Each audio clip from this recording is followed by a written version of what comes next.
Bueno, y ahora tenemos la presentación del doctor Luis Ernesto Derbez a cargo del senador Juan Carlos Romero Hicks. En el tono anterior, aunque con un matiz, porque la audiencia tampoco necesitaba introducción frente a doña Patricia Espinosa, la audiencia tampoco requiere presentación frente a don Luis Ernesto Derbez Bautista. Es un comentario muy breve sobre su persona.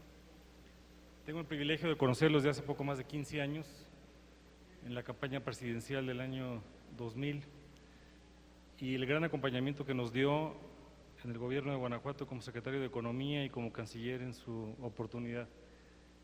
Es de estas personas que tiene un perfil poco común, porque no solamente tiene su formación académica al más alto nivel, el doctorado en el exterior, sino que ha estado en organismos internacionales, es miembro de consejos de empresas también multinacionales, y adicionalmente a esto empezó a pagar su hipoteca social en el sector público como secretario de Economía y como canciller.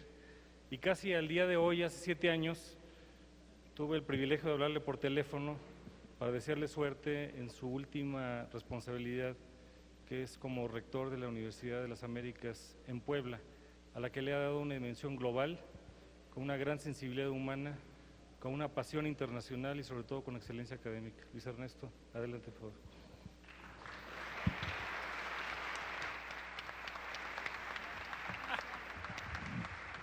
Pues muchísimas gracias, muy buenos días a todos.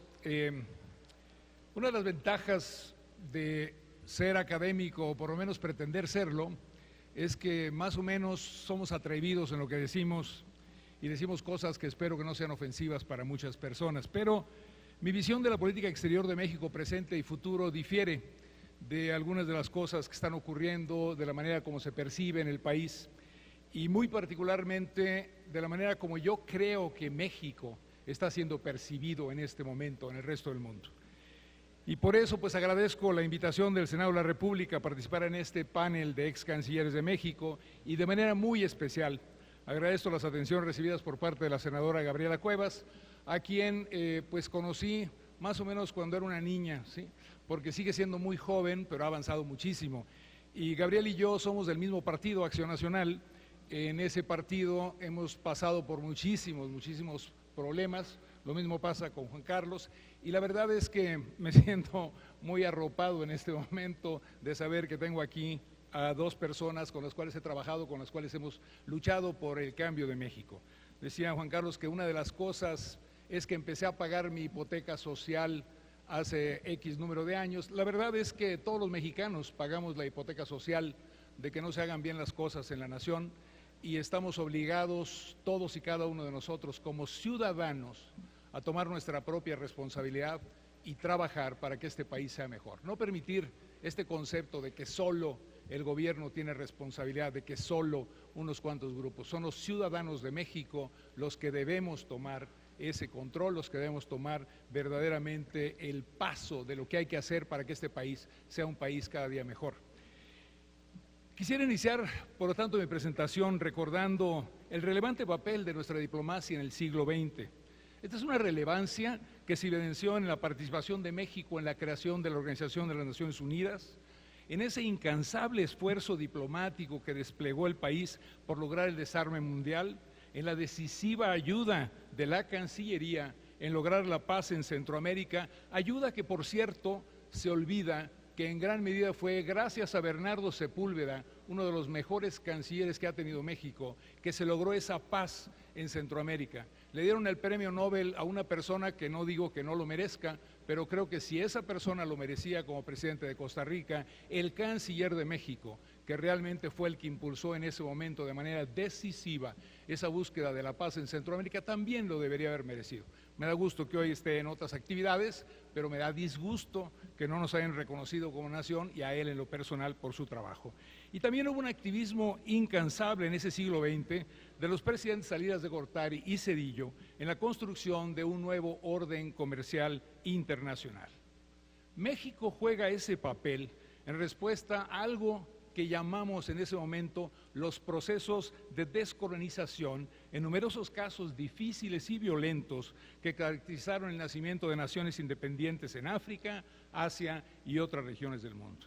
México lo hace también en respuesta a algo que llamamos nosotros mismos el tercer mundo y el surgimiento de conceptos como el nuevo orden internacional y el diálogo norte-sur, definiciones que se convierten hoy en referencias comunes de vocabulario internacional, pero que cuando México las impulsó no estaban en el radar del mundo.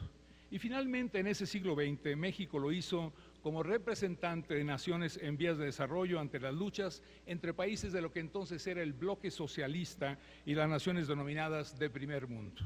En todos los casos, la política exterior mexicana brilló por su coherencia y su activa participación en la solución de conflictos internacionales, pero sobre todo por su capacidad de influir en la definición de la arquitectura multilateral de la época. Hoy enfrentamos un mundo radicalmente distinto, un mundo con nuevos desafíos, con nuevas incertidumbres y también con nuevas esperanzas. Hoy nos estamos negando como nación a jugar ese papel protagónico equivalente. Estamos influidos por este concepto timorato de quienes consideran que la mejor política exterior es aquella que genere la menor fricción posible con el resto del mundo. Y eso no es política exterior, eso es nadar de muertito. Y México no puede nadar de muertito. México tiene que tomar presencia, México tiene que ser un país que marque la diferencia. Y si esto nos lleva a conflictos con otras naciones, que así sea.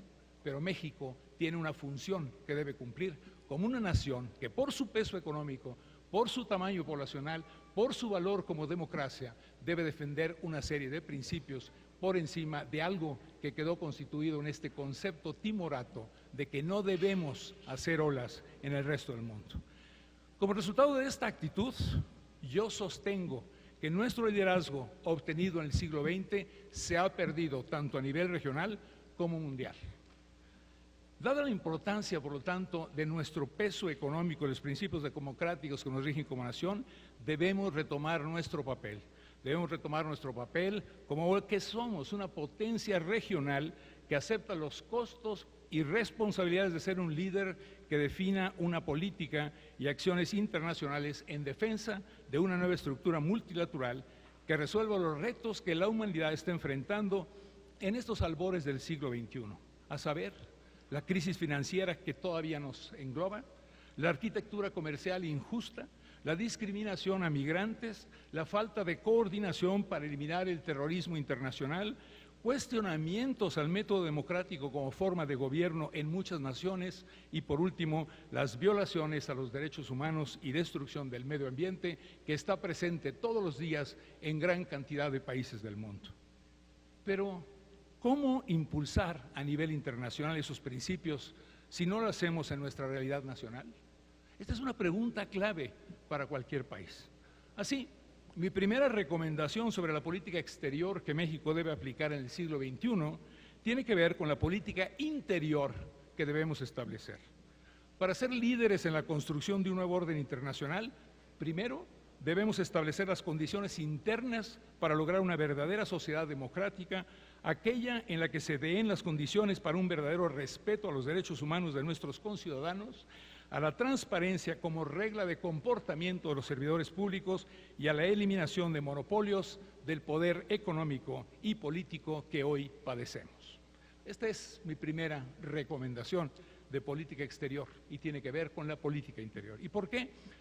Porque mientras México siga siendo una nación regida por criterios clientelistas basados en el reparto del poder público y económico entre unas cuantas personas, en impedimentos al acceso a la información sobre las acciones de servidores públicos y de violaciones de derechos humanos, la percepción internacional respecto a nuestro liderazgo seguirá deteriorándose.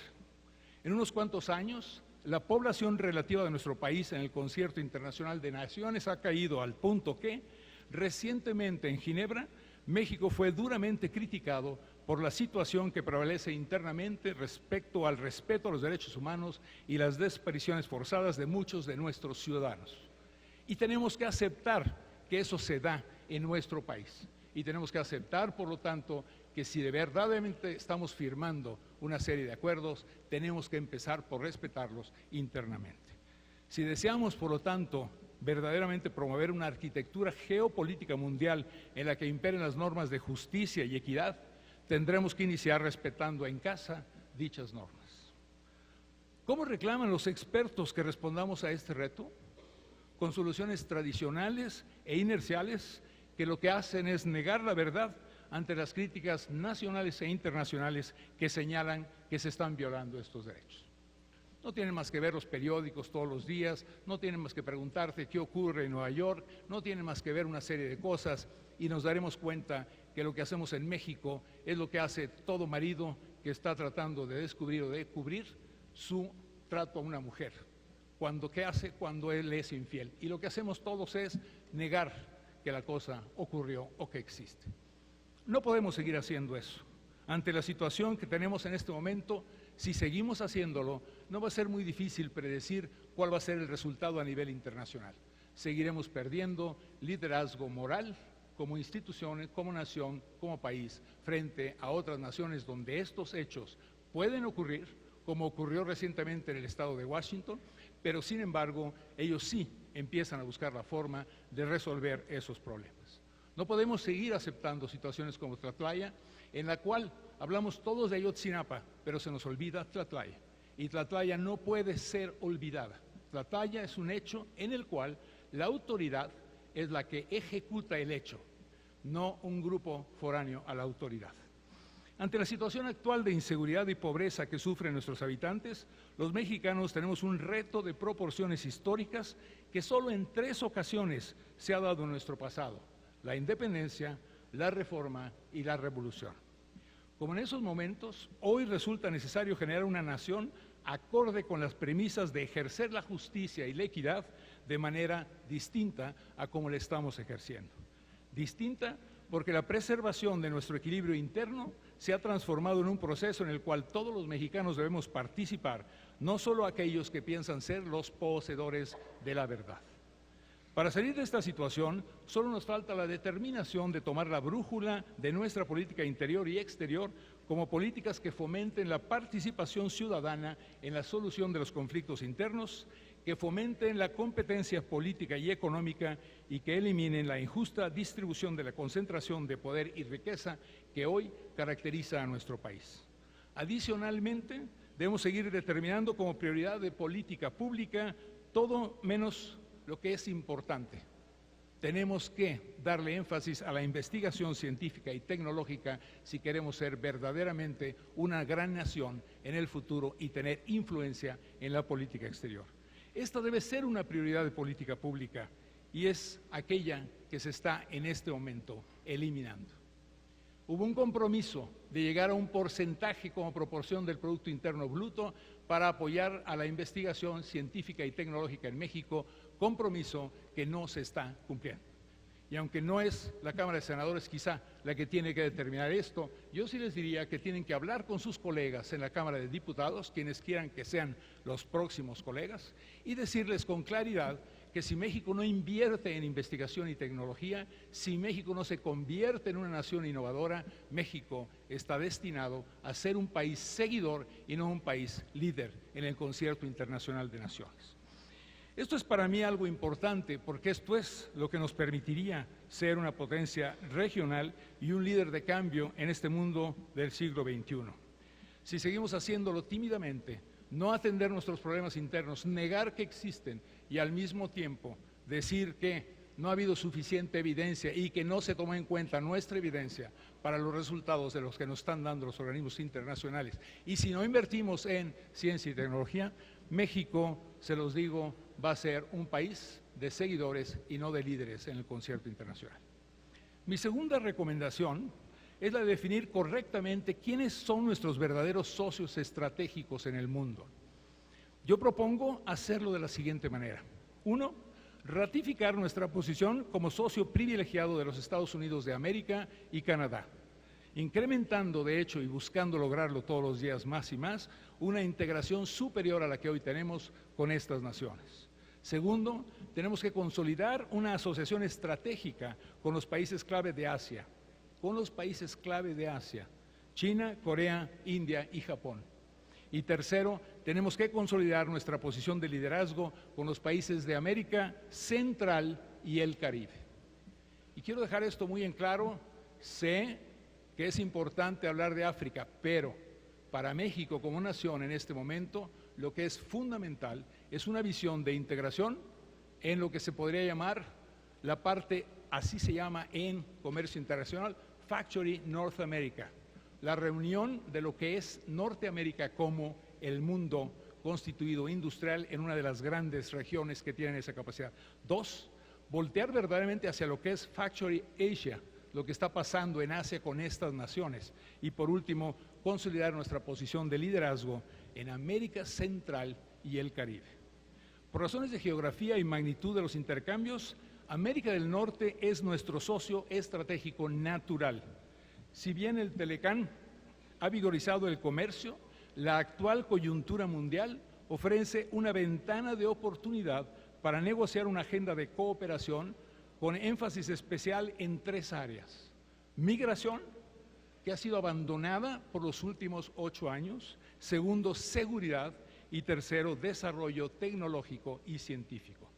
Si bien la complejidad del tema migratorio impide que este asunto se resuelva como deseamos los mexicanos, el abandono de las negociaciones migratorias entre México y los Estados Unidos ha complicado una solución migratoria estable de largo plazo. Debemos retomar con urgencia la discusión migratoria con el gobierno de Estados Unidos para ir construyendo acuerdos específicos que mejoren las condiciones de vida y empleo de nuestras compatriotas, comenzando por definir un mercado laboral bilateral, ordenado y eficiente, y un programa de seguridad que deje atrás prácticas unilaterales como las aplicadas en los últimos años por el gobierno de los Estados Unidos.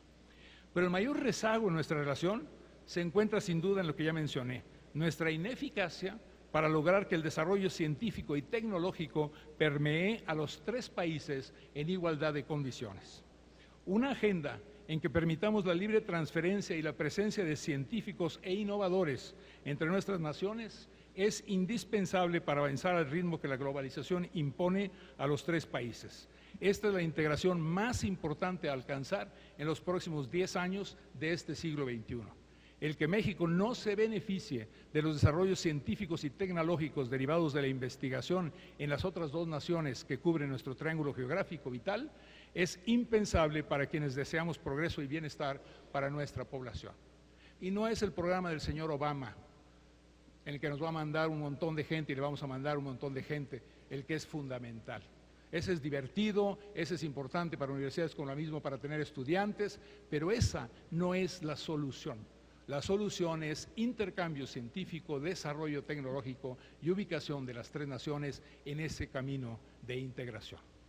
En términos de nuestro bienestar, dejar atrás la constante repetición de la importancia de América Latina para México, ejemplificando el éxito de naciones como Argentina, Brasil, Chile o Perú, es indispensable si tenemos en mente el interés nacional en lugar del interés de una pequeña élite que vive enamorada del concepto latinoamericanista. Los 4 países sudamericanos mencionados tuvieron tasas de crecimiento económico acelerado gracias al apetito asiático, particularmente chino, por materias primas tales como el cobre, el acero, el petróleo, el sorgo, la carne de res y el maíz. La pujanza económica que Asia ha demostrado, a pesar de los vaivenes de la economía mundial en estos últimos años, pone en evidencia la forma en que esta región controlará el ritmo de crecimiento mundial en las próximas décadas y la importancia que tiene para nuestro país el enfilar su capacidad diplomática a robustecer las relaciones entre esa región y nosotros. Para nuestro país, China, Corea, India y Japón representan una mejor opción como socios de largo plazo que los países sudamericanos previamente mencionados. Su creciente voracidad por productos primarios pronto, y lo estamos viendo ya en varios de ellos, se transformará en demanda por productos manufacturados, lo cual ofrece una gran oportunidad a nuestras empresas que se encuentran precisamente enclavadas en la manufactura. Su capacidad tecnológica creciente, China es un ejemplo de ello, añade valor a establecer una relación prioritaria con estas 4 naciones. Por ello, debemos fomentar alianzas estratégicas entre gobiernos, pero especialmente entre empresas mexicanas y las de los países mencionados para atacar juntos terceros mercados y no competir entre nosotros. Se vuelve imperativo que mejoremos nuestras ofertas exportables, que incrementemos nuestra productividad y, sobre todo, que agreguemos valor conjuntamente a nuestros productos mediante innovaciones tecnológicas. Si bien la relación con Asia destaca por lo económico, la relación con Centroamérica y el Caribe ha adquirido una importancia geopolítica vital para el país. México debe imprimir mayor dinamismo a la integración política con las naciones de estas áreas. Nuestro futuro en definir la agenda multilateral del siglo XXI depende de nuestra capacidad y voluntad para lograr integrarnos políticamente y económicamente con las naciones de esta área.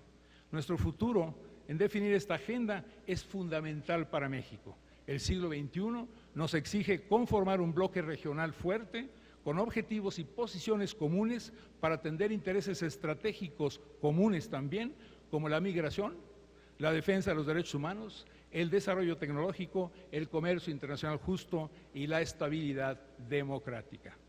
México tiene un papel de liderazgo que ejercer en esta región, proveyendo soluciones a estos intereses comunes, a la forma como se mantiene disciplina en políticas económicas y sociales y en luchar por la prevalencia de la democracia como organización política en los países que la componemos. Por ello, debemos preguntarnos, ¿cómo podremos integrarnos exitosamente a estas naciones para actuar como un grupo común en las decisiones de política multilateral requeridas por el siglo XXI? La respuesta más inmediata es apoyándolas en su proceso de consolidación económica y democrática. Pero la verdadera respuesta, la de largo plazo, es mediante la integración económica de nuestras naciones. Esta afirmación, lo que acabo de decir de Sudamérica, lo que estoy diciendo de Centroamérica y del Caribe, ha sido objeto de severas críticas y estoy seguro que entre ustedes habrá quienes las harán fuertemente. Cada vez que yo lo decía, lo sigo y lo seguiré diciendo. Tanto en México como en varias naciones de Sudamérica, la crítica es feroz contra esta posición. Críticas que, en mi opinión, proceden particularmente de quienes tienen una formación ideológica que se aferra a una doctrina de nacionalismo a ultranza y que rechaza una integración política y económica de naciones en donde verdaderamente podamos influir. ¿Por qué es este un concepto tan difícil de aceptar por muchos especialistas en nuestra región? Primero, porque confunden el integrarse para aprovechar un mercado común con aceptar las políticas de esas naciones hacia terceros países. Segundo, porque no aceptan que la cultura mexicana se enriquece con las aportaciones de las culturas caribeña y centroamericana. Y tercero, que muchos empresarios en la región aún temen este impacto de abrir nuestras empresas y competir en mercados abiertos a la competencia. Hasta Cuba ha entendido sus funciones. Hasta Cuba inició el proceso de reapertura con los Estados Unidos cuando se dio cuenta de la situación económica en que se encuentra.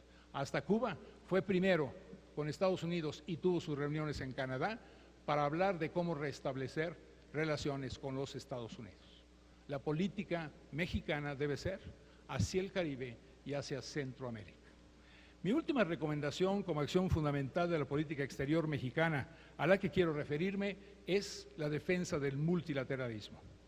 Hoy nos enfrentamos a nuevas amenazas a la seguridad internacional con un andamiaje institucional inadecuado para los retos del siglo XXI. Es necesario proceder a su reforma integral para que las instituciones multilaterales respondan con efectividad, representatividad y transparencia al nuevo contexto internacional. Mucho se ha hablado de la inutilidad de los organismos internacionales. Hay quienes sugieren que, dada esta, entre comillas, inutilidad, deben desaparecer. Algunos más sugieren que México no debe participar en los órganos que nos provoquen fricciones con naciones de nuestros hemisferios, como Cuba, Estados Unidos o Venezuela, por poner algunos ejemplos. Nuestra nación no puede ni apoyar la desaparición de las organizaciones multilaterales, ni evadir su responsabilidad de participar en los órganos que los componen.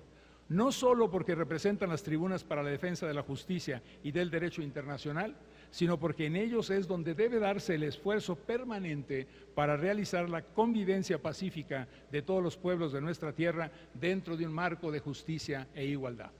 Me congratulo que se haya dicho y que el gobierno de México haya propuesto algo que propusimos en el gobierno de Fox y que fue participar en misiones de paz.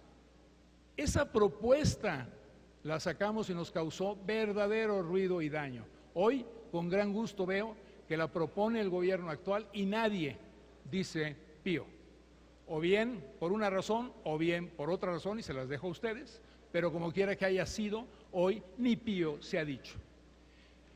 Pero eso no es importante, es mucho más importante estar en el Consejo de Seguridad, y eso no lo veo. En el sexenio pasado no nos preocupamos por volver a incluirnos en la lista de países que estarían como miembros temporales del Consejo de Seguridad. En este sexenio no veo que lo estemos haciendo. Necesitamos hacerlo. México tiene el tamaño, tiene la importancia y tiene la necesidad de participar en estos consejos, a pesar de lo que va a representar desde el punto de vista de fricción de otras naciones hacia nosotros en situaciones complicadas. No podemos eludir nuestra responsabilidad como el tamaño de nación que somos, de estar presente en estos foros y particularmente en el Consejo de Seguridad de Naciones Unidas. Yo sé que este camino es muy difícil, implica cambiar la mentalidad de los internacionalistas mexicanos, algunas excepciones como Jorge aquí presente, pero seriamente sí es uno de los grandes problemas y tenemos que cambiarlos, tenemos que romper la pasividad que nos ha caracterizado por interpretaciones inerciales sobre injerencia internacional y el papel de nuestra nación ante eventos que se den en otras naciones. No son ya justificables las manos cruzadas frente a la subversión del orden interno de cualquier país por factores políticos exteriores, como Rusia lo hace actualmente en Ucrania, ni frente a la negación de los derechos humanos a los habitantes de cualquier nación, como ocurre con los activistas del Estado Islámico en Siria e Irak, o Boko Haram en África, o como cualquier otra nación en la situación palestina que estamos enfrentando. No es posible seguir con los brazos cruzados ante estas situaciones. Y tampoco podemos permanecer con los brazos cruzados en intervenciones unilaterales de un país en los asuntos de otro. México tiene que estar presente respondiendo que eso no es correcto. No solamente estar presente en foros, estar presente en decir con claridad que esas actividades van en contra de los valores que la democracia mexicana debe respetar. Y este es el principio y la razón por la cual inicié. Muchas gracias, Mariana. Y esta es la razón por la cual empecé diciendo que la primera recomendación de política exterior era la corrección de la política interior. Ese es el fundamento. Si no, no tenemos el valor moral, el liderazgo moral para poder hacer estas acciones. Y entonces nos convertimos en eso, en una nación que lo que pretende es no me esculques y yo no te esculco.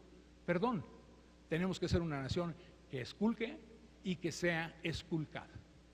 No debemos tener miedo ni a que nos revisen, ni tampoco a revisar, pero tenemos miedo a revisar porque tenemos miedo que nos revisen. Y esto no crean que es este gobierno, esto viene de incluso el gobierno anterior y viene de una serie de gobiernos que no se atrevieron a hacer ello. Se ha criticado mucho a uno de mis colegas, a Jorge Castañeda, pero Jorge tuvo razón el día que se tomó la decisión, y esta fue política del gobierno del presidente Fox, de que no podíamos permitir lo que ocurría con derechos humanos en Cuba. Y ese cambio, que fue tan difícil, con tanta fricción, con tanto rechazo por la mayoría de la población y de los internacionalistas en México, debería seguir vigente como nación en todos los demás aspectos que hoy estamos enfrentando. Para poder liderar las reformas de las instituciones multilaterales, México debe aceptar el precio de participar activamente en sus instituciones. Participar repetidamente en el Consejo de Seguridad debe ser prioritario para nuestra política exterior, no por las mismas razones de Brasil, sino por las razones que acabo de enumerar. Y solo si actuamos con firmeza y decisión en la solución de los conflictos internacionales, participando en este Consejo en misiones de mantenimiento de la paz, podemos tener el liderazgo moral, pero también solo si permitimos que se nos revise y se nos vea en todos nuestros defectos y en todos nuestros problemas. México tiene que retomar ese liderazgo moral que se tuvo en todas esas acciones del siglo XX. Estimados amigos, nuestros principios constitucionales tienen una importancia capital para establecer los lineamientos que debe seguir la formulación de la política exterior, pero no deben convertirse en una camisa de fuerza.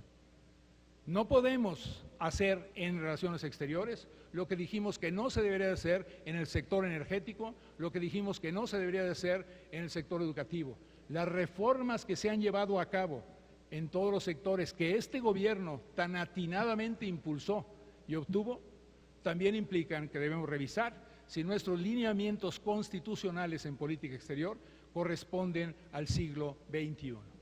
Así como dijimos que se tenía que cambiar lo que Lázaro Cárdenas creó para esta nación, así también les digo que el momento de revisar estos lineamientos constitucionales llegó y necesitamos hacerlo con cuidado, con seguridad y sobre todo con reconocimiento del tamaño de país que somos y la importancia para el resto del mundo de que México vuelva a ser el líder moral que todos queremos que sea. Muchas gracias.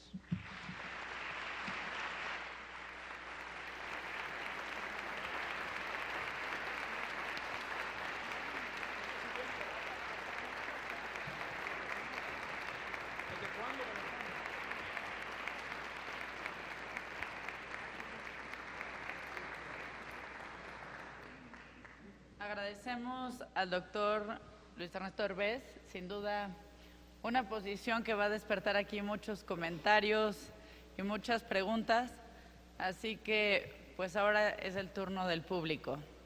Si nos ayudan para quienes quieran hacer preguntas, lo único que les pido es que sea lo más breve para que, ya ven que a veces se extienden acá los panelistas en las respuestas, tenemos todos políticos en algún momento de nuestras vidas esa tentación. Así que quien quiera participar, bienvenidos.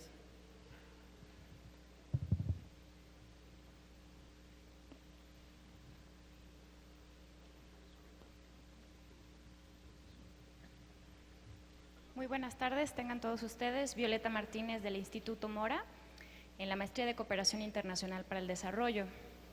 A lo mejor es una consulta o una pregunta para los dos ex cancilleres, saber si la diplomacia y la política exterior de México se ha basado, ha utilizado de algún modo especialistas que hacen prospección. Yo sé que es un tema que muchas personas creen que el futurismo es una imagen irreal, pero yo quiero saber si realmente la política exterior ha utilizado este tipo de estudios para saber cuál de todos esos escenarios posibles hay uno deseable y si realmente ha sido ese el que han decidido tomar. Gracias.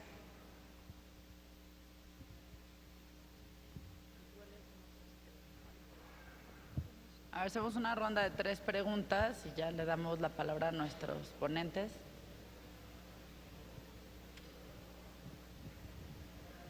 Buenas tardes. Pues, primero felicitar a los ponencias, excelentes comentarios. Vengo del doctorado en Administración Pública del Instituto de Administración Pública del Estado de Puebla. Yo quisiera saber, ex canciller Derbez, ¿cuál es su punto de vista sobre la paradiplomacia en estos retos de la diplomacia mexicana? Gracias.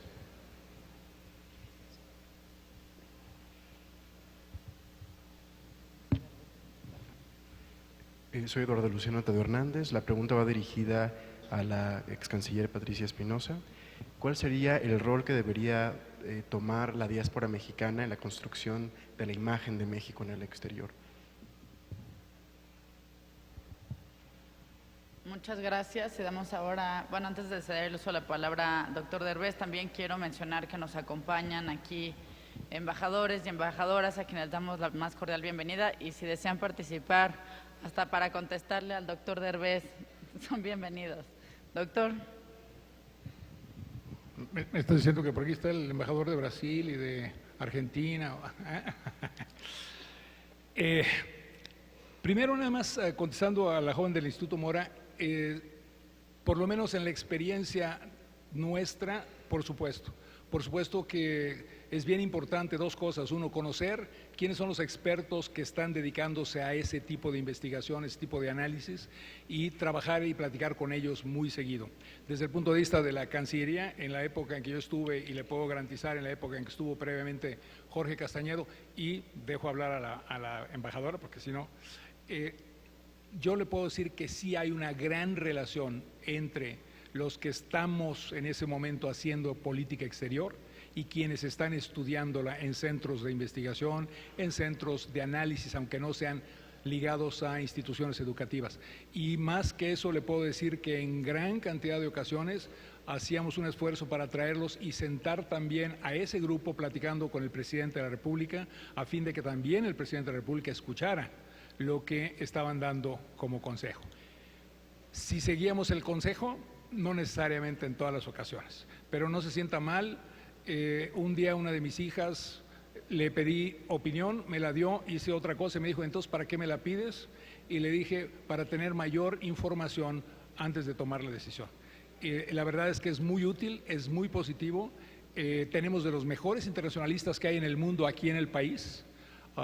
Lamento, lo único, ahora que estoy en Puebla, es que se concentre tanto en el DF, nos gustaría que hubiera más en Puebla y en otros lugares, pero desde el punto de vista del valor de sus estudios, créame, la respuesta es, por supuesto, sí se lee, sí se entera, sí los consulta uno, los lleva en ocasiones de viaje con uno y además los pone en la mesa con el presidente de la República, porque en ocasiones eso ayuda a la labor del canciller o de la canciller en su caso, ¿sí? La pregunta directa que me hizo el señor de Puebla, voy a definir para diplomacia como todas aquellas otras actividades que ocurren y que se están llevando a cabo en sectores empresariales y demás, si es así como la entiendo, o está usted hablando de la parte cultural, etcétera. Correcto. Entonces, las entidades federativas. Eso es un problema para la Cancillería, por lo menos en mi época, no sé, en la época actual. El hecho de que los gobiernos estatales establezcan misiones propias, acciones propias, actividades propias, en ocasiones causa roces innecesarios con determinados países o en determinadas consecuencias. Sin embargo, se concentra fundamentalmente, por lo menos en mi experiencia, no sé la experiencia posterior, le podrá decir a usted la canciller, pero la experiencia mía fue en cuestiones de Estados Unidos, en donde la parte política llevaba por encima a la parte diplomática, y muchos de los esfuerzos que hicimos y que estuvimos haciendo en la reforma migratoria de los Estados Unidos, el apoyo, etcétera, en ocasiones se habían perjudicados por acciones de gobernadores que con intenciones políticas sacaban elementos que no necesariamente eran los adecuados para esa discusión. Embajadora. Bueno, sobre el tema de la vinculación con especialistas y con centros de investigación, sí la tenemos, y de hecho todos los que estamos en distintas responsabilidades en la Cancillería, tanto aquí como en las representaciones en México, pues esa es una parte de nuestro trabajo, ¿no? Verdaderamente tratar de conocer los análisis, no solamente la información inmediata, sino también documentar un poquito más allá qué es lo que está pasando, cuáles son las consecuencias, en fin. Yo creo que todavía, sin embargo, necesitaríamos tener un esfuerzo más institucionalizado para que ese acercamiento sea sistemático y se dé a todos los niveles. También me parece que siempre merece una consideración, una reflexión realmente muy seria, ¿cómo hacerlo? En muchas cancillerías hay áreas que se dedican a la parte de prospectiva específicamente y que son quienes están más vinculados con estos think tanks o con los especialistas. A veces eso provoca que hay un alejamiento, hay una brecha entre la parte, el área de prospectiva y el área que tiene la responsabilidad inmediata de llevar adelante la política exterior en esos temas específicos. Entonces, lo hemos intentado, la verdad es que la estructura de la Cancillería, por lo menos hasta el momento en que yo dejé la titularidad, no nos daba suficiente como para tener un grupo robusto dedicado a eso.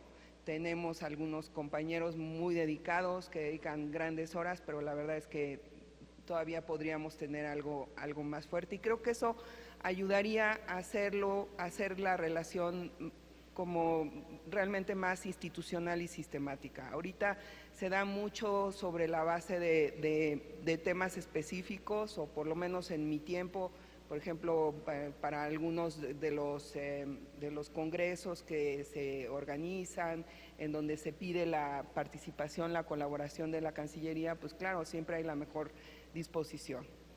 Pero bueno, tengo la impresión de que es algo en lo que todavía podemos mejorar. Sobre el tema de la diáspora mexicana, yo creo que primero que nada hay que tener mucha claridad que nuestra diáspora es muy diversa, tan diversa como el país, ¿no? Por un lado tenemos, por supuesto, todo el tema de los mexicanos que están en una situación de vulnerabilidad en Estados Unidos. Sin duda ese es el grueso en términos de números y también de necesidades de apoyos, son el grueso. Pero también tenemos mexicanos muy destacados, gente altamente calificada, y no solamente en Estados Unidos, sino en muchas regiones del mundo. En Alemania, por ejemplo, hay un científico mexicano que este año ganó, el doctor Rojas, que ganó el premio al mejor profesor de toda Alemania, ¿no? Y la verdad sí es alguien que merece todo el reconocimiento. Entonces ahí yo creo que más que nada primero que nada es importante respetar cuáles son las agendas que ellos tienen y cuáles son las preocupaciones que ellos tienen. Y después, por supuesto, mantener pues una relación de la mayor cercanía posible para poder estar apoyándolos, y eso sí provoca de repente algunas dinámicas en donde nos apoyamos mutuamente, ¿no? En donde realmente tener mexicanos que tienen grandes reconocimientos, pues, para el país son como embajadores también del país, que dicen mucho y que cuya labor llega a otras audiencias que normalmente el trabajo diplomático no llega. Entonces yo diría que es difícil hablar de un solo papel para la diáspora, hay que trabajar con cada uno de los grupos de manera específica. Y bueno, un comentario sobre el tema de las entidades federativas. Nosotros tuvimos la buena experiencia de trabajar mucho con la Conferencia Nacional de Gobernadores a través de la Comisión también de Relaciones Exteriores, y creo que esa es una práctica que poco a poco ha ido generando una mayor conciencia sobre la necesidad de buscar una coordinación, entre otras razones para evitar que los mismos estados de la República estén compitiendo en distintas sociedades y grupos en el exterior. Eso, por ejemplo, es la experiencia que estoy viviendo ahorita en Alemania. Vamos a iniciar otra ronda.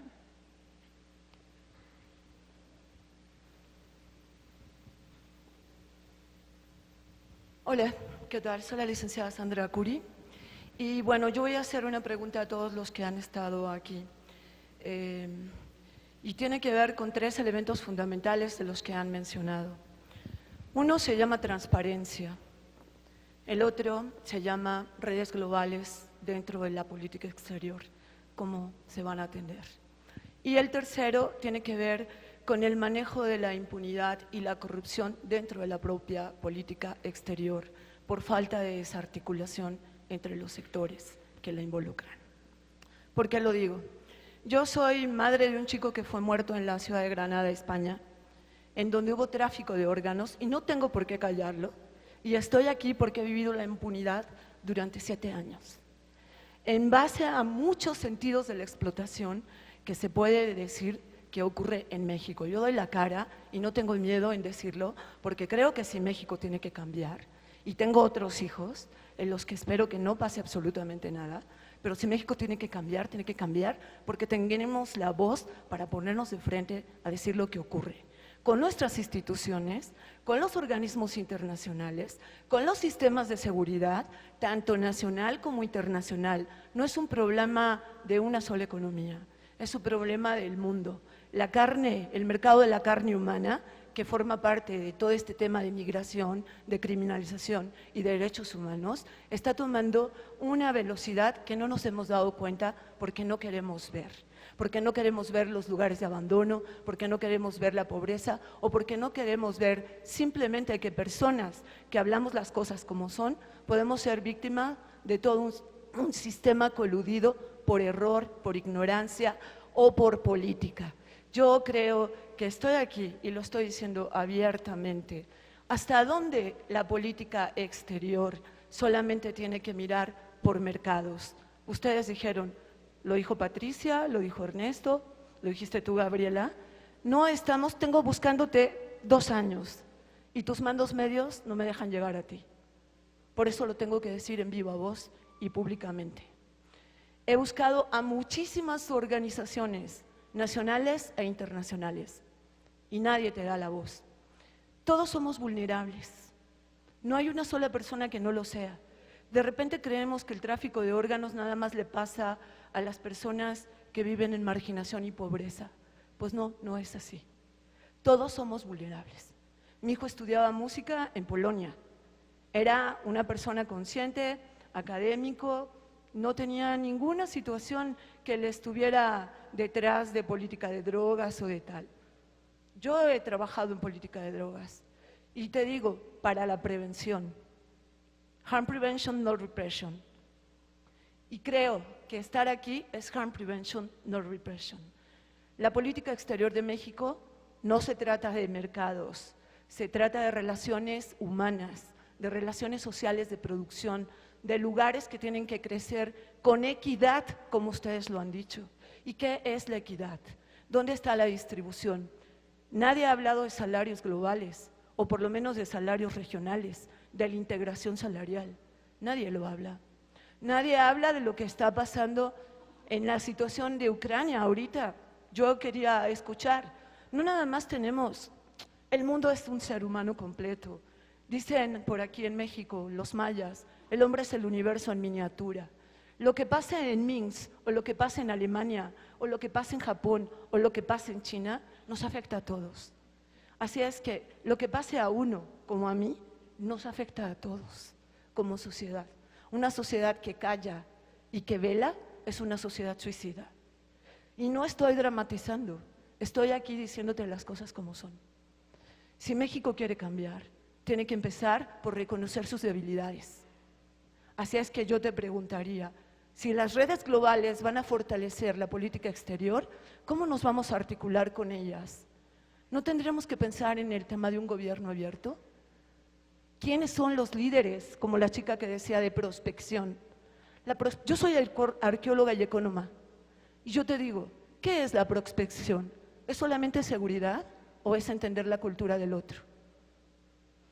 Yo pienso que en este tema y en este foro, te doy las gracias, es el primer foro que escucho, donde dan la voz y el micrófono a los que estamos aquí.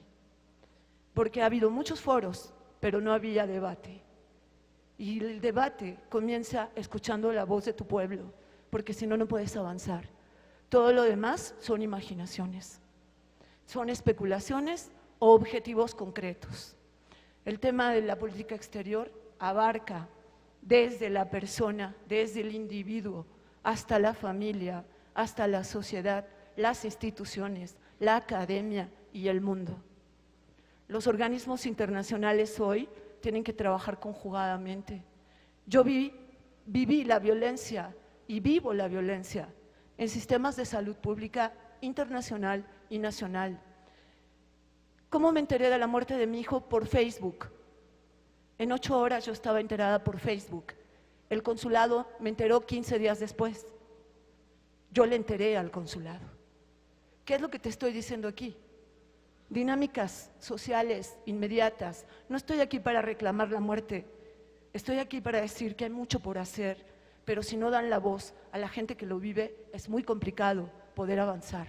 Porque ustedes están en un escritorio o en su función política, pero no han vivido la violencia que viven las personas que hemos tenido que estar en ese tránsito, en esa corrupción nacional e internacional.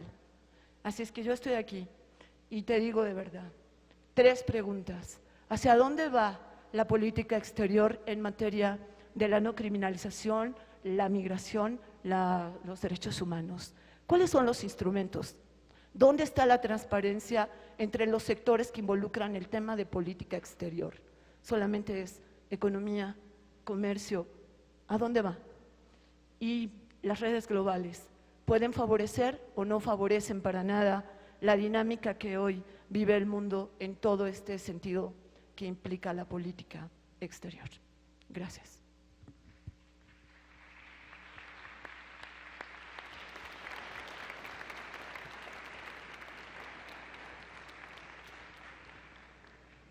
Hola, buenas tardes. Soy María de Haas, de la Universidad de Anáhuac. Estoy ahí el doctorado en Administración Pública. Quisiera preguntarle a los ex cancilleres, a quienes agradezco mucho su presencia, ¿qué acciones puede hacer el órgano legislativo para que pueda elevar a la política exterior de ser una política gubernamental a una política de Estado? Es decir, que esté alineada al proyecto nacional y no nazca y muera cada 6 años como ave fénix en el Plan Nacional de Desarrollo. Muchas gracias, buenas tardes. Soy Jorge Esquiabón, profesor investigador del CIDE.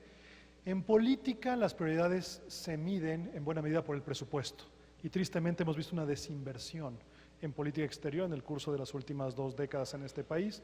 Tenemos el mismo número de miembros del Servicio Exterior Mexicano el día de hoy, 1.200 que en 1975, y en términos reales el presupuesto de la Cancillería ha ido en declive. Quisiera preguntarle a los 2 cancilleres si por algún milagro las legislaturas que estaban cuando ustedes eran titulares hubieran dado un aumento, supongamos de 25% al presupuesto de la Cancillería, dentro de las múltiples necesidades que hay, ¿en qué hubieran ustedes invertido ese 25% adicional? Muchas gracias por las participaciones. Damos en primer lugar el uso de la palabra a la embajadora Patricia Espinosa.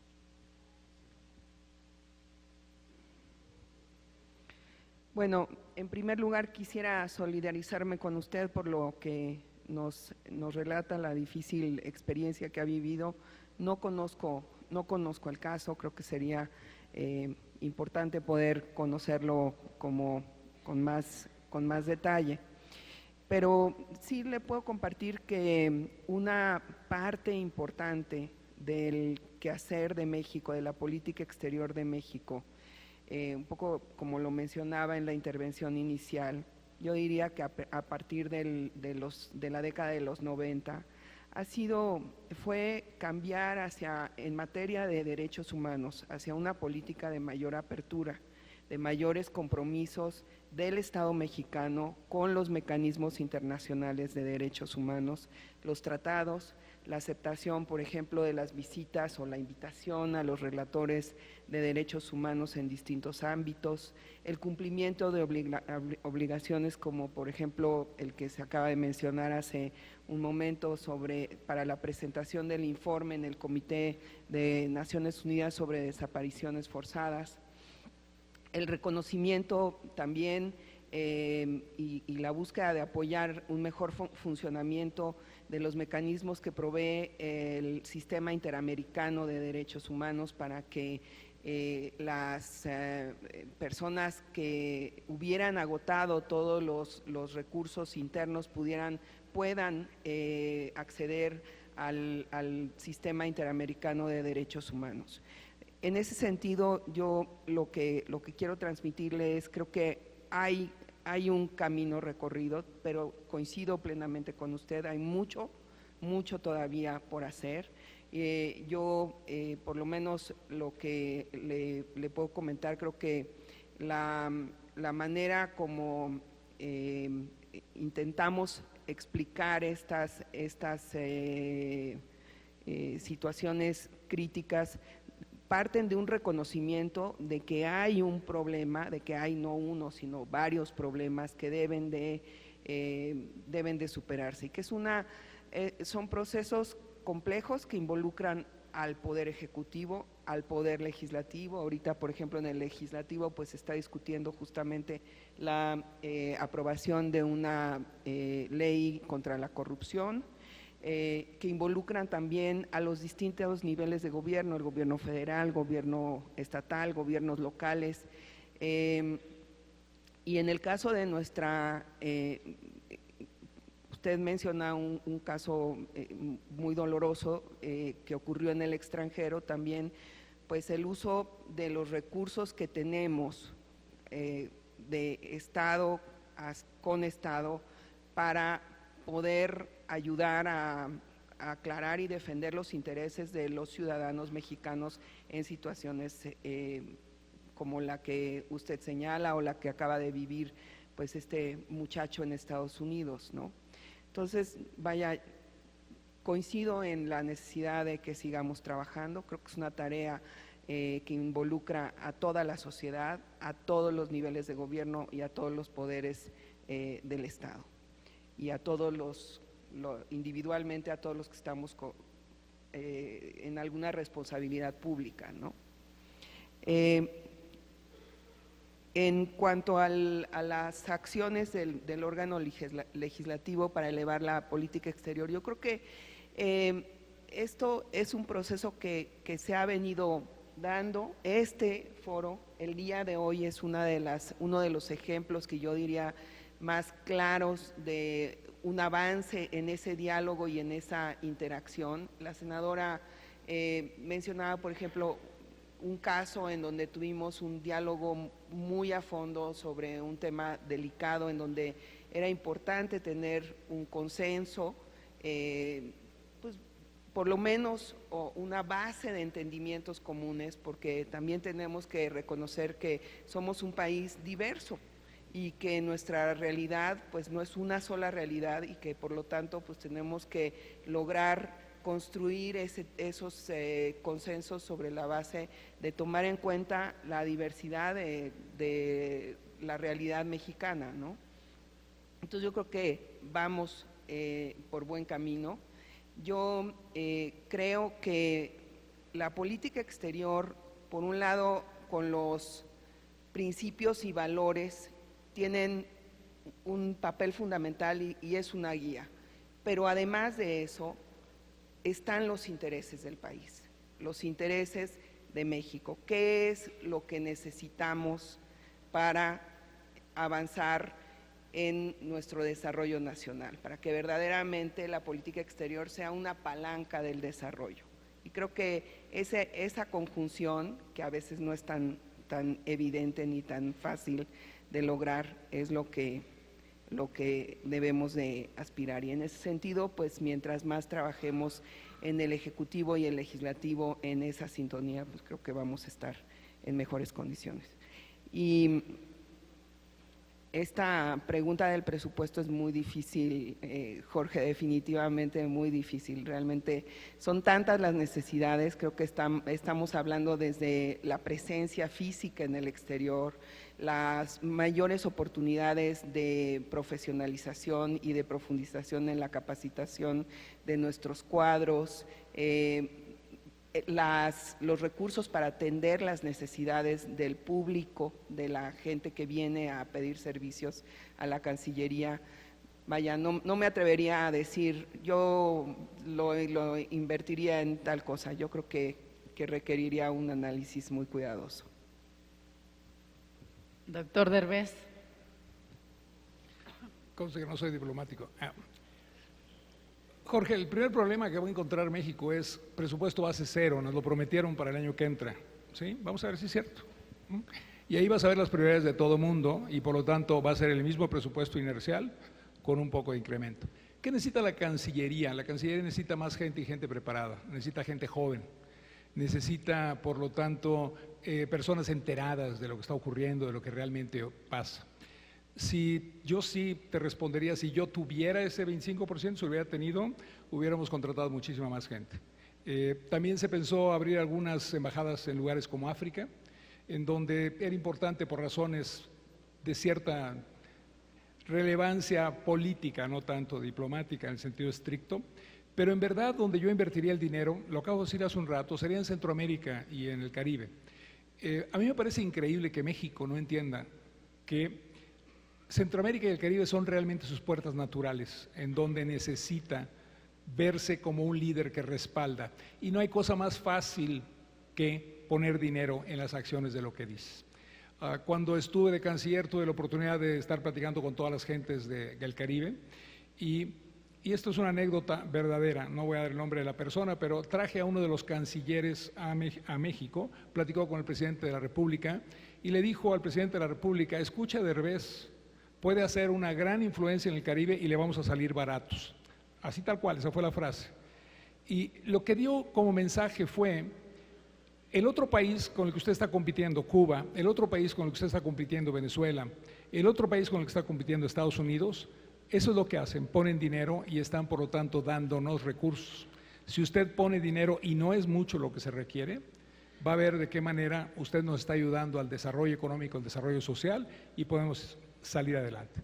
Pero el segundo punto es también te permitiría hacer un programa mucho más serio de integración económica, ayudando para que en esa integración no se tenga problema.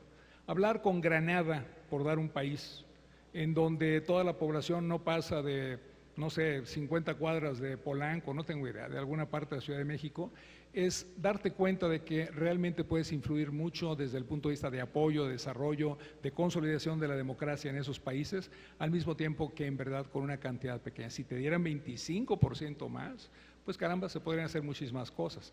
Pero la gran pregunta no es ¿por qué la Cancillería? La pregunta sería ¿por qué no el gobierno de México? Porque no debería de ser la Cancillería, debería de ser el gobierno de México entendiendo su función. Y para mí lo más importante, y llegué a esa conclusión cuando terminé mi periodo, es ojalá y un presidente de México hubiera pasado por la Cancillería, porque eso le permitiría entender cuál debe ser el papel de México con el resto del mundo. Entonces, eso es lo que yo haría, pero desafortunadamente no me dieron nada, me recortaron y demás, pero bueno. Pero voy a ir en la inversa, voy a pasar con la joven de la Anáhuac. La gran pregunta es ¿cuál es el proyecto nacional? ¿Okay? Porque en realidad usted va a entender que existe un proyecto nacional. Existen unos principios de política que están insertos en la Constitución y que yo ya mencioné que deberíamos revisar, en mi opinión, y que debería ser una búsqueda de cómo es y lo que pasa en el siglo XXI. Pero el verdadero problema es que no tenemos un proyecto nacional. Pensamos que lo teníamos cuando lo confundimos con un conjunto de reformas y dijimos que las reformas eran el proyecto de nación. Las reformas no son el proyecto de nación. Las reformas son simplemente maneras de hacer mucho más eficiente esta economía o esta sociedad. Pero el proyecto de nación debería tener una visión de cómo vamos a integrar a los ciudadanos en este proceso de toma de decisiones, de qué manera es transparente lo que ocurre, dónde están elementos cruciales para que verdaderamente seamos una nación con una visión conjunta de información, de transparencia. Allá hace un momento una joven decía, no hacemos prospectiva, pues sí, pero muchas veces hacen prospectiva con información que no conoce la verdad y entonces no está resultando correctamente. Que se abra la transparencia, que se abran los números, que se abran los datos.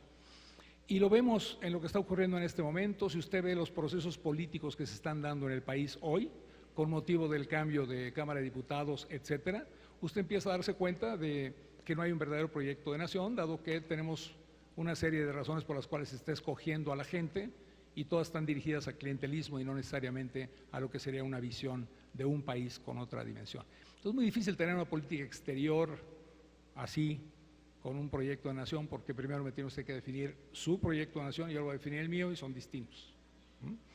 Y yo quisiera decirle una cosa, yo estoy de acuerdo con usted, digo, lo que yo dije básicamente fue, si no tenemos transparencia en este país, si no tenemos integración social, y las redes sociales son una fuente de comunicación muy rápida y de información que podemos utilizar, pero el problema es que ahora ya se escapó el control y lo que están tratando gobiernos en varias partes del mundo es de establecer control sobre las redes sociales, porque el pánico que tienen es que se dice todo, se avienta todo y entonces se informa de todo a la gente.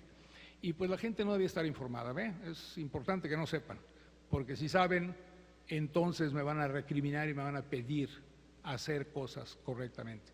Yo estoy convencido que en México necesitamos, uno, la transparencia y la vigencia de la transparencia en todo, y dos, eso lleva a las redes sociales, y dos, verdaderamente preocuparnos por la manera como estamos respondiendo a los intereses nacionales.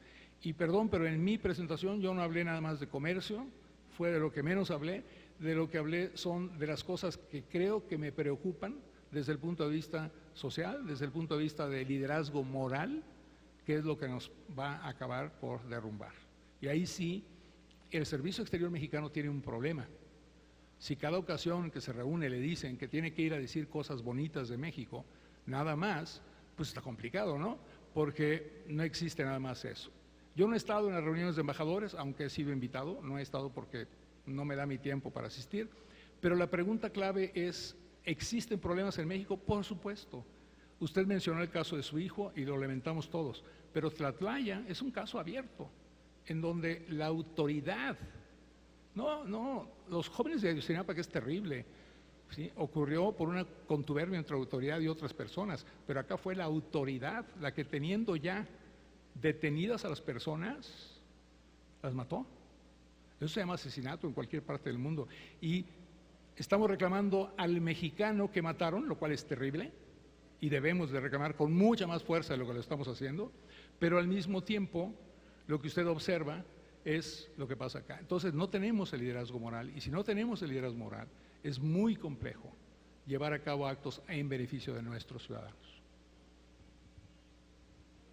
Antes nada más de pasar a la siguiente ronda, le propondría a la licenciada Curi si al finalizar esta reunión podemos vernos para que, como lo comentaba la embajadora Patricia Espinosa, tengamos la información puntual del caso y veamos qué es lo que se puede hacer también desde el Senado de la República.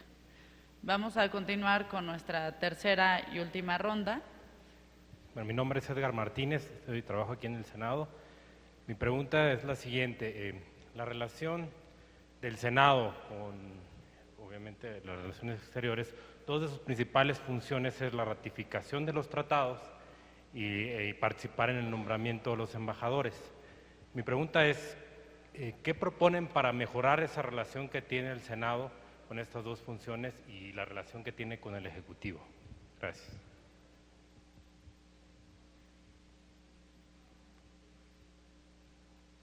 Buenas tardes. Primero, antes que nada, saludar a tan excelentísimas personalidades. Soy estudiante de la carrera de Relaciones Internacionales del cuarto semestre de la Universidad Nacional. Bien, coincido plenamente con usted, doctor Luis Ernesto Derbez, en la cuestión de que tenemos que aprenderle mucho a estas naciones como Japón, China y Corea del Sur en cuestión de ciencia y tecnología. Ahora bien, ¿cómo, bueno, mi pregunta va necesariamente a esto, cómo descifrarlos y cuáles serían las perspectivas y la relación a futuro con Estados Unidos, bueno, sabiendo, dependiendo, bueno, una disculpa, entendiendo que China y Estados Unidos actualmente son las economías más importantes del mundo y, por supuesto, cómo acercarnos más y entender a esta región Asia-Pacífico. Gracias. Buenas tardes, mi nombre es Farida Acevedo. Quería preguntarles sobre Venezuela. El año pasado el Congreso emitió un punto de acuerdo solicitando a la Cancillería gestiones ante la ONU por el caso de detenciones arbitrarias. Los grupos de trabajo de detenciones arbitrarias y de torturas y tratos crueles e inhumanos ya se pronunciaron y quería preguntarles qué consejo pudieran dar para que México tomara un papel de liderazgo en estos casos y si ven factible que haya alguna misión de observación que pueda visitar el país para corroborar el estado de estos casos. Muchas gracias. Muchas gracias. Y bueno, aquí nos piden una última. Tanto gusto, embajador. Comentarle que yo estoy haciendo una campaña de mexicanos americanos trabajando juntos en la responsabilidad social compartida. Le quiero hacer una pregunta a ambos ex cancilleres que corresponden en el ejercicio de sus funciones. usted mencionaba, ex canciller, respecto a la comisión binacional que funcionó en otros tiempos, en 1996, y que se suspendió a partir del Acuerdo de Monterrey, donde cambiaron las prioridades de la Agenda México-Estados Unidos y se dejaron de lado la protección consular y se abocaron al tema del comercio de la frontera. Si se debiera ser un tema que se debería abordar aquí en el Senado, porque Estados Unidos y México también esperan qué estamos haciendo como país para retener, contener, reinsertar y corregir la migración forzada. Eso es, me gustaría conocer su opinión, y también para la ex canciller Patricia Cantellano, comentarle, en su ejercicio de funciones se suspendió la jornada informativa a comunicadores e informadores de Estados Unidos, y quisiera saber cuál fue la razón por la cual se canceló esta importante jornada informativa, la cual hoy día México no tiene una estrategia de comunicación con los aliados naturales, que son los medios de habla hispana, que son alrededor de 300 publicaciones distribuidas en los 50 estados de la Unión Americana, lo cual es grave para México, teniendo aliados estratégicos, y hoy día pues no tengamos una política de difusión, que de hecho la estoy por presentar a la Cancillería, para que a través de la red generemos esos vínculos y asociaciones estratégicas con el principal capital humano que tenemos, que es nuestra fuerza laboral. Gracias. Muchas gracias. Antes de darle la palabra a nuestros ponentes, yo nada más quisiera, aprovechando la presencia de quienes han tenido ya la experiencia y que a veces es difícil, nosotros podremos hacer leyes, pero a la hora de aplicarlas, luego viene como que la pelotita de regreso al Congreso para decirnos qué se debería cambiar. Yo quisiera, aprovechando que en el Senado de la República, uno de los temas que estamos discutiendo y que sin duda esperamos mejorar nuestra legislación, tiene que ver con la protección de los mexicanos en el exterior. Y ahora pues vemos pues el caso de Antonio Zambrano, que no es el único, que sabemos que lo ha habido antes, y que no sabemos qué se esté haciendo realmente para evitar que este tipo de cosas vuelvan a existir. Yo quisiera pedirles que con la experiencia que tienen ambos pudieran decirnos cómo podemos mejorar la legislación y qué se puede hacer también en políticas públicas en materia de protección a los mexicanos en el exterior. Y le cedo la palabra al doctor Derbez. ¿Y empiezo respondiendo de ti? ¿Sí? Lo que usted quiera. Yo voy a insistir 1000 veces que primero tenemos que hacer las cosas en la casa y después preguntar qué hacen los demás, ¿no? Aquí la pregunta clave para nosotros es ¿por qué van a buscar empleo en otro lado personas como este señor, ¿no? Y la respuesta es porque no hay empleo en México. Entonces, la gran pregunta es, cuando terminemos de generar empleos en México, la migración que se va a dar, ¿de qué naturaleza será? Y vas a encontrar que la naturaleza de esa migración es la migración de jóvenes profesionales, personas que van con todos los derechos, con todas las relaciones, etcétera, y no personas que desafortunadamente tienen que cruzar la frontera sin ninguna protección desde el punto de vista legal, porque están buscando empleo de una manera en la cual son en esos países ilegales. Nosotros hemos logrado crear un término que es muy interesante para mí, sí, porque cuando hablamos de nuestros conciudadanos en los Estados Unidos ya no discutimos que son ilegales, ¿sí? Hemos logrado llegar al punto en el que eso no se considera. Pero desde el punto de vista de la legislación norteamericana de inmigración, la inmigración tiene una forma de llevarse a cabo, y la manera como esto ocurre es que es gente indocumentada, ya le cambiamos el término, ¿sí? Y está muy bien. Yo creo que fue uno de los grandes logros del gobierno mexicano el quitarle el concepto de ilegalidad y transformarlo en indocumentación. No tienes la documentación. Pero la verdad es que entraron como tú y yo no entramos, ¿sí? Nosotros entramos, sacamos nuestra visa, a lo mejor tu pasaporte diplomático te permite pasar sin necesitar visa, pero nosotros necesitamos visa. Y nos la dan y pasamos, y podemos trabajar en Estados Unidos. Yo viví 15 años en Estados Unidos trabajando en una organización internacional allá.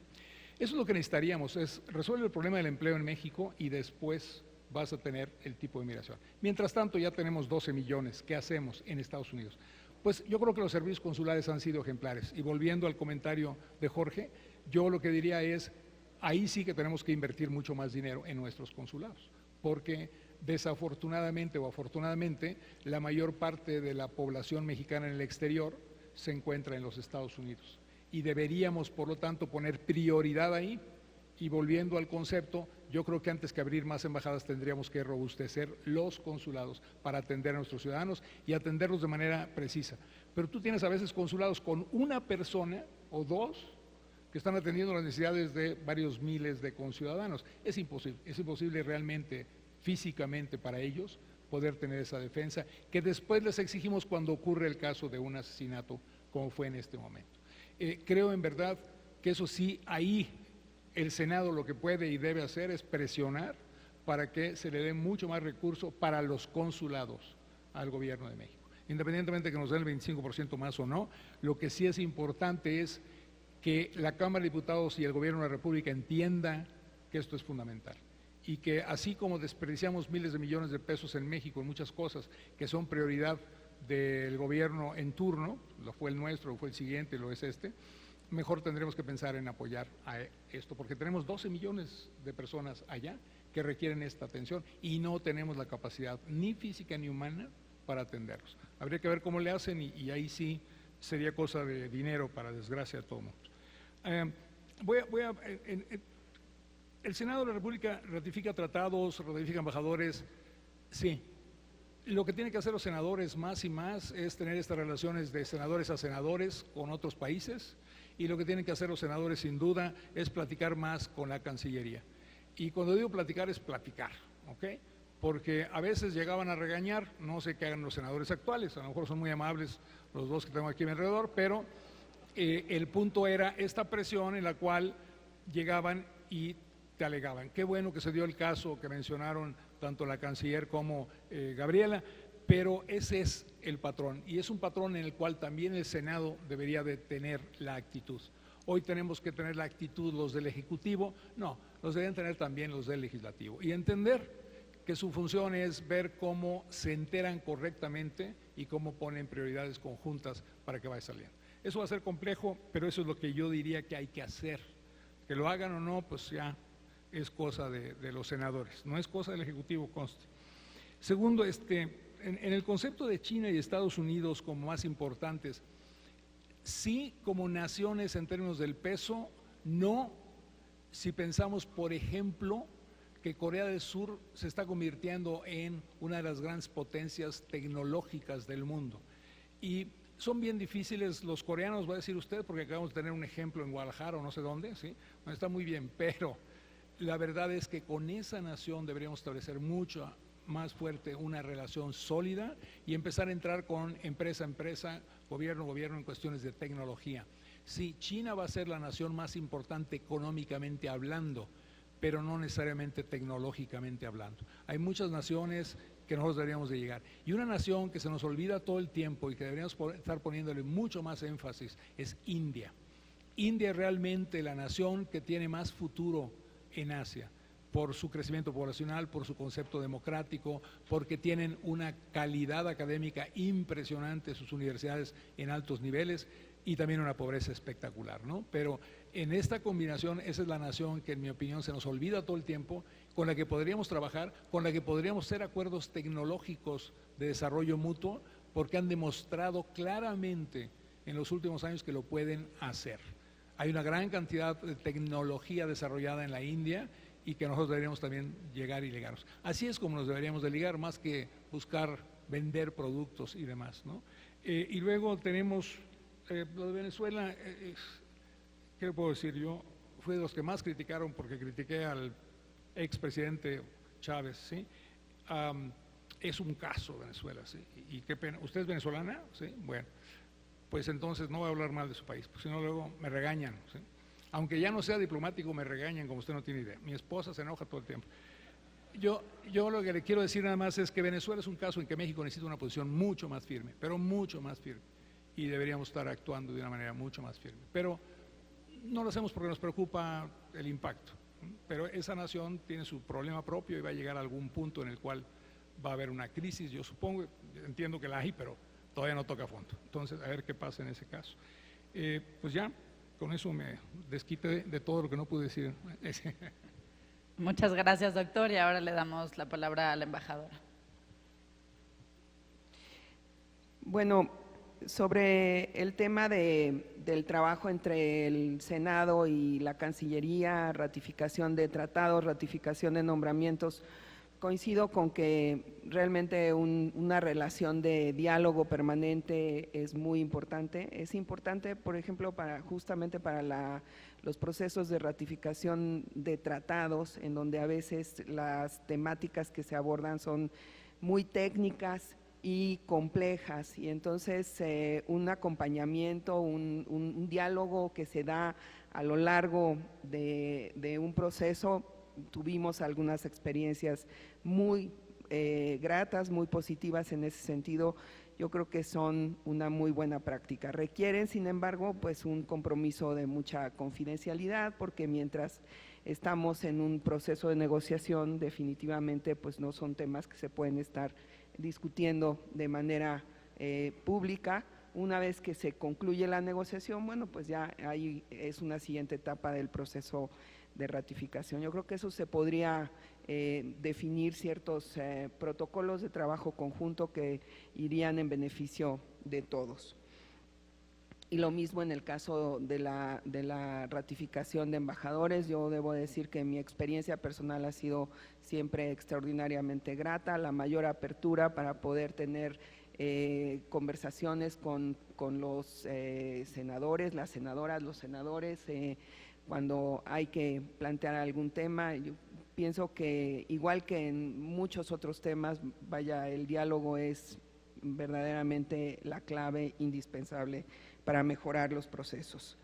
En cuanto al acercamiento a Asia-Pacífico, en efecto, yo también diría que no es solamente China y que están está Vietnam también, por ejemplo, otro país que tiene un enorme potencial, y en ese sentido pues retomaría un poco los comentarios que van hacia pues la necesidad, el reconocimiento de la necesidad de que las vinculaciones de México con el exterior realmente son un reto, porque no es fácil decir, no, pues allí ahorita no le vamos a poner atención, porque la verdad es que estaríamos cometiendo una omisión y dejando pasar oportunidades. Ahí está en curso también el proceso de negociación del Acuerdo Transpacífico, y creo que ese es un instrumento que sin duda va a ser complicado, va a ser complejo también, va a enfrentar mucha controversia, pero en mi opinión pues es también un camino que hay que seguir explorando y seguir trabajando.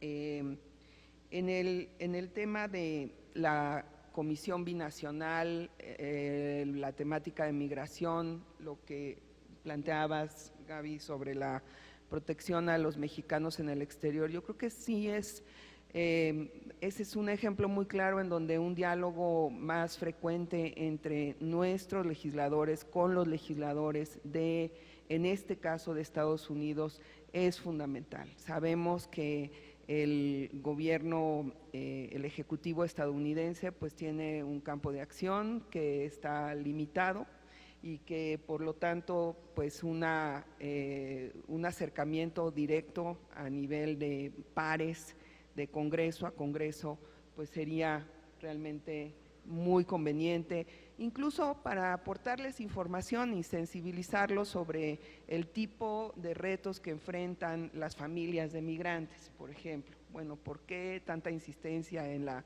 legalización? Por supuesto, ellos tienen que enfrentar pues a las demandas de sus comunidades, de quienes los eligen, pero también es cierto que muchas veces tienen un enorme desconocimiento de los detalles sobre los retos que se enfrentan en esta temática.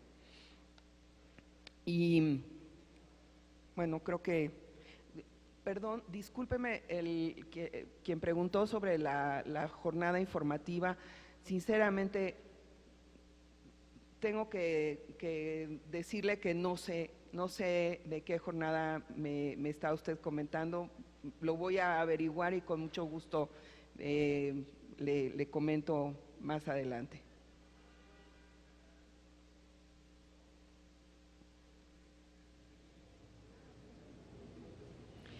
No se escucha, perdón.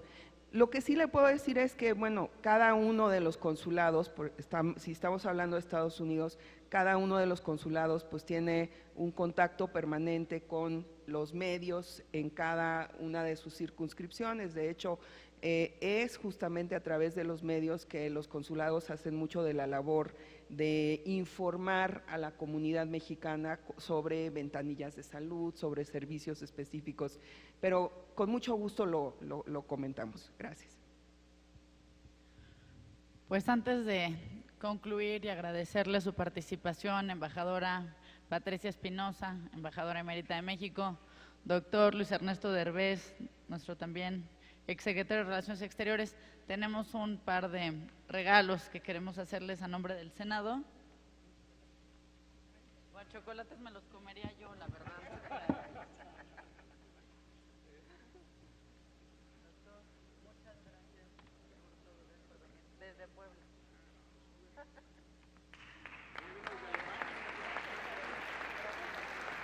Bueno, pues de esta manera se llevó a cabo el primer panel en el marco del Foro México en el mundo, diagnósticos y perspectivas de las relaciones internacionales, el cual tuvo como título Presente y futuro de la política exterior en México, la visión de los ex cancilleres, quienes hablaron sobre los trabajos y sobre las acciones que se estuvieron desarrollando, así como los que actualmente se están implementando en materia precisamente de política exterior. Bueno, pues por mi parte es todo. Muchísimas gracias por su atención. Yo le invito a que permanezca en la señal del canal del Congreso, el canal de la Unión.